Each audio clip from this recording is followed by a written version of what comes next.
ചില വോട്ടർമാർ കൂടിയുണ്ട്. വോട്ട് ചെയ്യണ്ട ഇത്തവണ? എങ്ങനെ ഈ സർക്കാർ ഇത് വീണ്ടും വരുമെന്നൊക്കെ പറയുന്നുണ്ട്, ശരിയാണോ? അറിയില്ല. ഇല്ലല്ലേ. നിങ്ങളൊക്കെ ഇവിടെ ഇടതുപക്ഷക്കാരാണോ അതോ? ഇല്ല. മുഖ്യമന്ത്രി വിജയിക്കോ ഇവിടുന്ന്?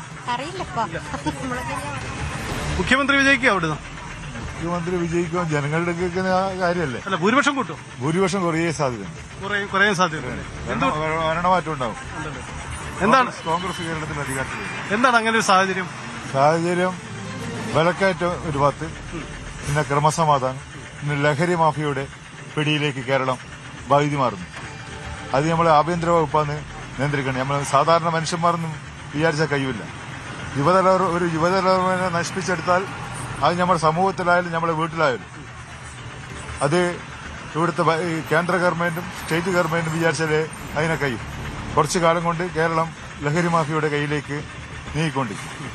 ഈ വയനാട് അവിടുത്തെ പുനരധിവാസ പ്രവർത്തനങ്ങളൊക്കെ തെരഞ്ഞെടുപ്പിനെ സ്വാധീനിക്കുമെന്നാണ് പറയുന്നത്, ശരിയാണോ? ഒരു ദുരന്ത ഭൂമിയിൽ നമ്മൾ വോട്ടാക്കി മാറ്റുന്നത് ശരിയല്ല. ഒരു ഭൂമിയിൽ സാധാരണ ഏത് ഗവൺമെന്റ് ആയാലും വ്യക്തികളായാലും പോരായ്മകളെല്ലാം ഉണ്ടാവും. അതൊരു ദുരന്തം നടന്നതാണ്. ആ വോട്ടിന് വേണ്ടിയിട്ട് രാഷ്ട്രീയം കളിക്കുന്നത് ശരിയല്ല. അങ്ങനെ പല ദുരന്തങ്ങളും ഇന്ത്യയിലും കേരളത്തിലും വന്നിട്ടുണ്ട്. അതിനൊന്നും നമ്മൾ വോട്ടാക്കി മാറ്റേണ്ടിയില്ല.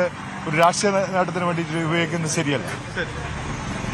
എന്തായാലും നമ്മള് ധർമ്മട മണ്ഡലത്തിലെ വോട്ടർമാരെയാണ് കണ്ടുകൊണ്ടിരിക്കുന്നത്. വ്യത്യസ്തമായി ഇത്തവണ ഭരണമാറ്റമുണ്ടാകുമെന്ന് ഉറപ്പ് പറയുന്ന മുഖ്യമന്ത്രിയുടെ വീടിന് സമീപമുള്ള ഒരു വോട്ടറെ കൂടിയാണ് നമ്മൾ കാണുന്നതെന്ന പ്രത്യേകതയുമുണ്ട്. അങ്ങനെ വ്യത്യസ്തമായ രാഷ്ട്രീയം പറയുന്ന ഇടം ഒക്കെയാണിത്. എന്തായാലും നമുക്ക് പരിശോധിക്കണം സംസ്ഥാനത്തിന്റെ പൊതു രാഷ്ട്രീയം, മറ്റ് ജില്ലകൾ കൂടി, കൊല്ലം, തിരുവനന്തപുരം അടക്കമുള്ള ജില്ലകൾ പറയാൻ പോകുന്ന രാഷ്ട്രീയം എന്തെന്ന കാര്യം കൂടി വിശദമായി നോക്കാം ഒരു ചെറിയ ഇടവേളയ്ക്ക് ശേഷം. കൂടുതൽ വാർത്തകൾക്ക് news 18 Keralam YouTube channel subscribe ചെയ്യുക.